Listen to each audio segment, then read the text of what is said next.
Hey everybody, RGVBA, Johnny Vasquez out here. We're with another interesting interview here with our friend from the American Business and Immigration Coalition, Mr. Emiliano Valencia.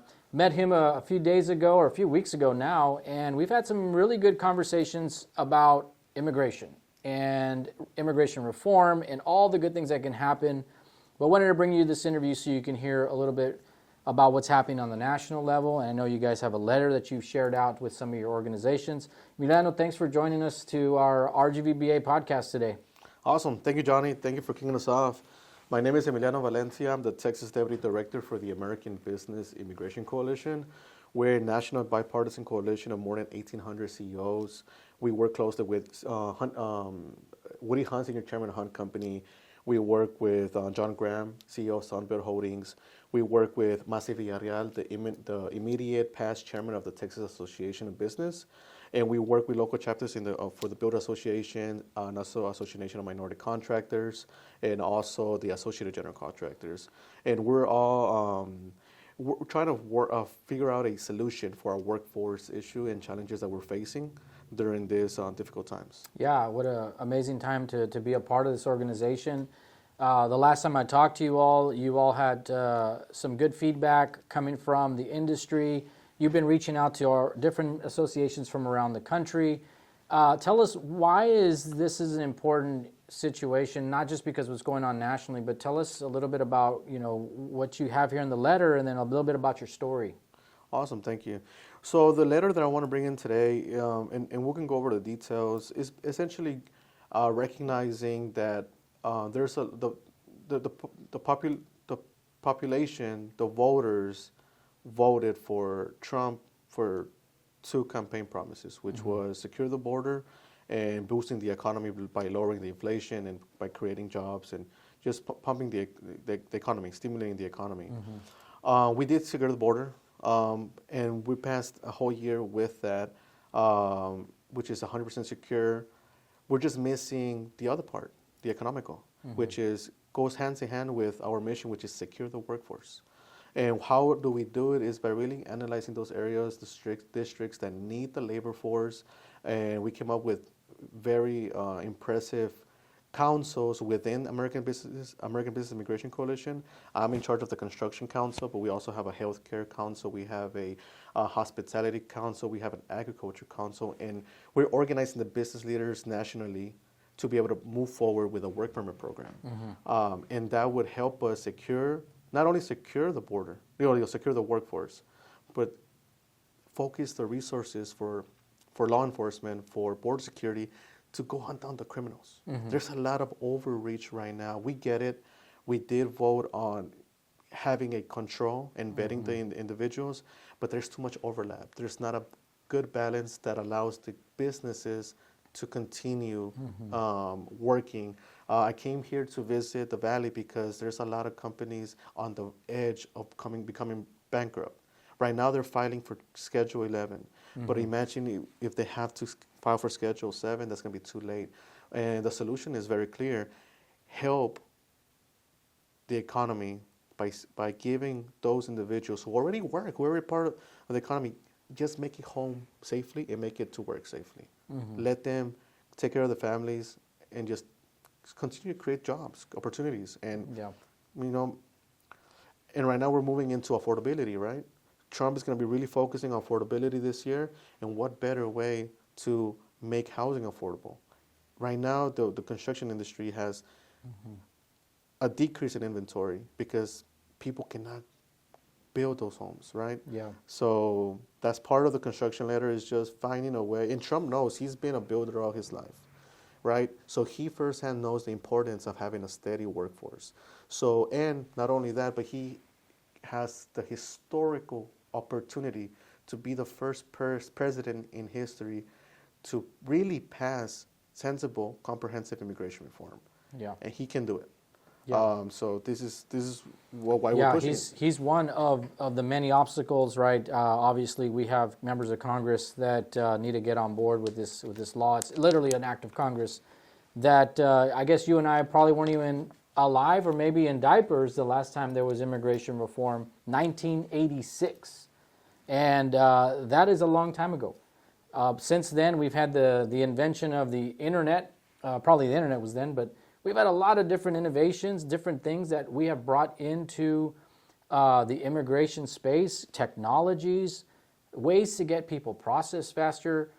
What are you seeing as far as this letter? You know, you're calling for a change, you're calling for reform. What have you seen in the innovative side? Like, what are you hearing from some of your members or some of the people that have signed on to your letter about how to make these changes? Well, we took 248 business leaders to D.C. last in March. And the political climate at that time was the Republicans kept reminding us, hey, we will pitch in, we will contribute, but Trump needs to give us the green light. And on the Democratic side, they just didn't believe that Trump would be capable of doing such a thing. But then we had a different, and we partnered with the U.S. Hispanic Chamber of Commerce at that time. We had 178 congressional meetings with members of Congress. And then 6 months later in October, we had another fly-in. We had more meetings, over 200. We brought in over 200 business leaders as well. We had a whole summit. We trained, we media trained, we really nailed down what we needed to improve on the first one in terms of what what members of Congress needed, right? And now we brought in polling. In March, we went from 68% of swing state voters that are conservative. It went from 68 to 74% improvement. That's a huge win. The Latinos went from 82 to 90. So it's been a lot of, and part of it is because of the enforcement. There's been a lot of enforcement throughout the whole year, but not enough solutions in terms of immigration, right? We just had on this week a very tragic event happening in Minnesota. They're coming down with some reasonable measures. Just today I saw our governor looking into improving some areas, and now's the opportunity. The midterms are underway. We'll find out who will be going to the primaries are underway. We'll find out who will be in the midterms March 3rd. So then is when we're going to start being mobilizing the business community. Yeah, absolutely. We're looking for Super Tuesday right here coming up pretty soon, where we can find out who we're going to be supporting. I remind our association that not only are we together as an association, but we also vote. That's an important thing. You got to get out there and vote. You got to get busy doing that. Besides that, tell me, how did you find this organization? What sparked that in you to be passionate? Because I could see the passion from you, man. You're passionate about what we're talking about. How did that come about? Well, I'm an immigrant myself. I came to the United States when I was 2. And through my childhood, I always loved this country. It gave me so many opportunities, so many resources. But at the age of 15, I found out that I was not a citizen. So that broke my heart, being valedictorian throughout elementary, middle school, being the best student. Kind of gave me a reality check. And I almost broke down because I knew that coming out of high school, I wasn't going to be able to work. But there was an executive order that was passed through Obama called DACA, which granted me temporary protection from deportation and also access to a work permit that gave me a second chance. A second chance. And that's why I'll continue. I'll explain that comment in later, but that's whenever I was like, I have something I cannot let go of. And thanks to that momentum, thanks to that inspiration of having a chance of the American dream, once I knew I almost lost it, at the age of 17, I graduated high school. 18, I was already working at a bank. I made it all the way to managing my own branch. I opened the chairman of the bank's main branch. I handled the most important branch in the whole country, because the headquarters are in the Woodlands. I opened a restaurant. This year we're 10th years in. Oh, congratulations! Thank you. I'm a builder now. Thank you. That's right. I actually got an offer for the second house this week, so I have the. Congratulations again. And thanks to this work permit, I was able to graduate with a finance degree from Sam Houston State University, all because of a work permit. So I'm an example of what it takes, what an immigrant is capable of just giving a work permit, not even citizenship, a work permit, a chance to give back to the best country in the world. Yeah, amazing.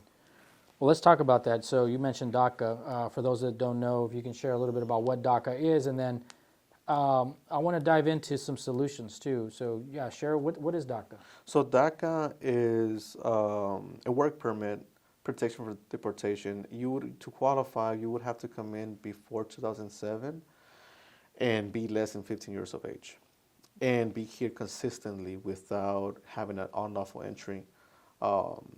And you'll be able to renew it every 2 years. So every 2 years, I get vetted again. I pass a background check, pass a biometrics check. They know who I am, how I am. I have to put how many assets I have, what have I done, why do I even want to renew. So it's a very comprehensive process that I have to do continually every 2 years. I almost lost it due to Harvey.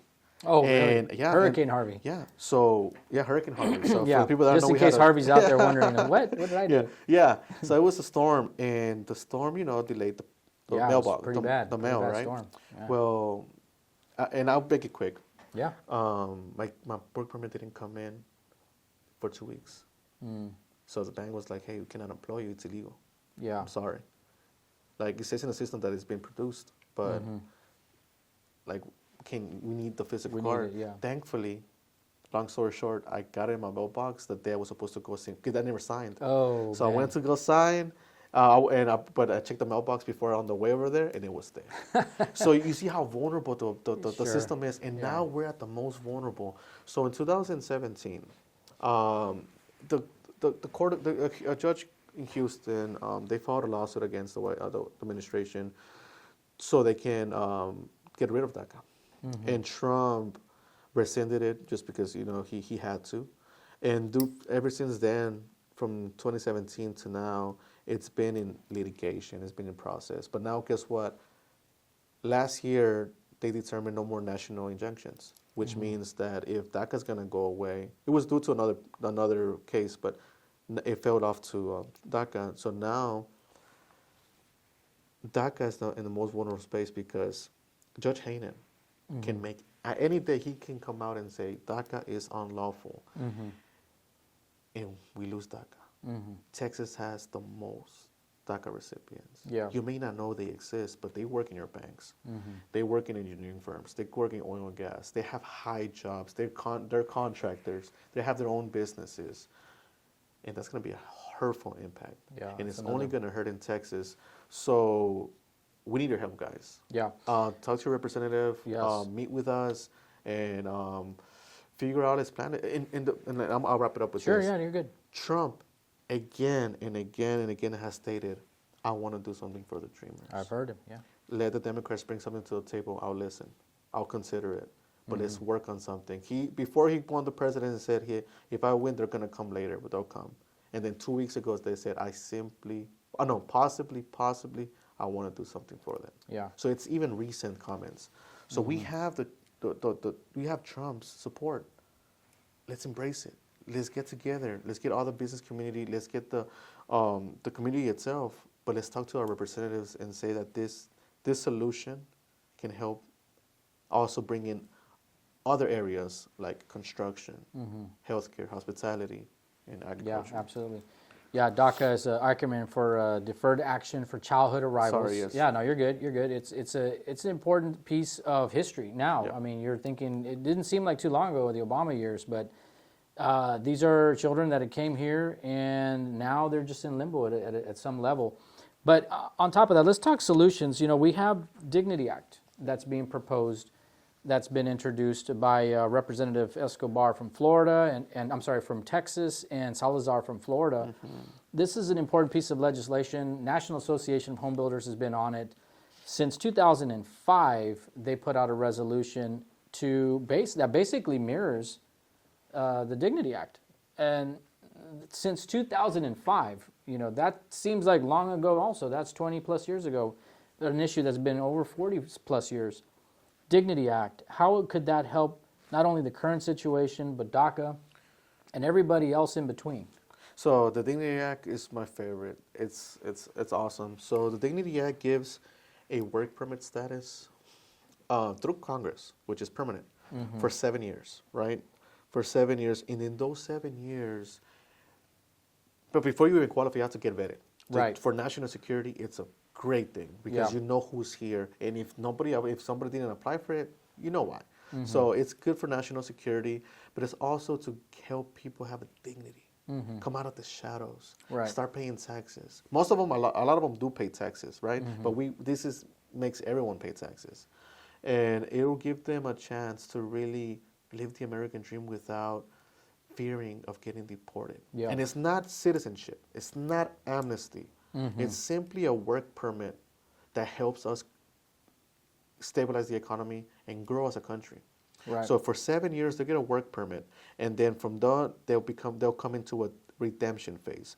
What I like about it is a really good balance because it adds more money to border security and makes it consistently. That way we can, no matter who's in the administration, we can use the resources to really help us and control the border, secure the border. It helps the border remain secure. Yeah. And then it adds a 1.25% payroll tax that goes to the U.S. Treasury. And there's also a portion of it because a permit is $700 a year, right, to renew. It's between $700 to $1,000, and that helps us train Americans. Right. It's back into the workforce too. Exactly. Go back to the workforce, which is amazing because for a long time our education system has been teaching us that white-collar jobs are good, blue-collar jobs is bad, but everyone has different skills and strengths. Right. And if we are able to embrace those blue-collar jobs, then the next generation are 100% American jobs. Yeah. So it's a win-win. Yeah, it's a win-win. It's definitely good. We've been tracking on it for a few months now. It actually was reintroduced in 2025. I think it's from 2022, if I'm not mistaken. And this seems to be the largest immigration reform package we've seen in a long time. We're behind it with the National Association, our local association. We've been calling on members of Congress just in this last few minutes here. Let's wrap up. Let's see, what is the next step for you guys? We're in a very critical moment. We're going into the midterms. We'll have Super Tuesday coming up. But this is very important because we're facing over to the affordability. And the biggest voice on affordability will be housing. So getting our builders in the same page and finding a unison solution like the Dignity Act is going to go a long way. This is the best piece of legislation that I've seen. Well, I'm young, but in my lifetime, but it has all the components to be successful. So I would say, please meet with your representative. Let's have a meeting with your member of Congress. Let's raise this issue to them. Let's give them the numbers. Let's share the stories on how this is going to impact in a positive way for the economy, and allow us to move forward in a very, very successful way. Yeah, absolutely. No, I appreciate the time. So yeah, if you're watching out there, you want more information, go to our website, rgvba.org, and give them your website also so how they can reach out to you. Yeah, awesome. Thank you. It'll be abic.us, abic.us. .us, very good. RGVBA members, if you're interested, want to know more about the Dignity Act, or if you want to reach out to your members of Congress, you don't need to pay anything. It's free. It's free. You can call them, go to their website, get the phone number, and we'll also put that in the links here below. But thanks again, Emiliano, for coming out and sharing that and for sharing your story. And we're excited to have something done here, hopefully this year, and that way we can give some relief to our home builders. So until then, we'll see you guys soon.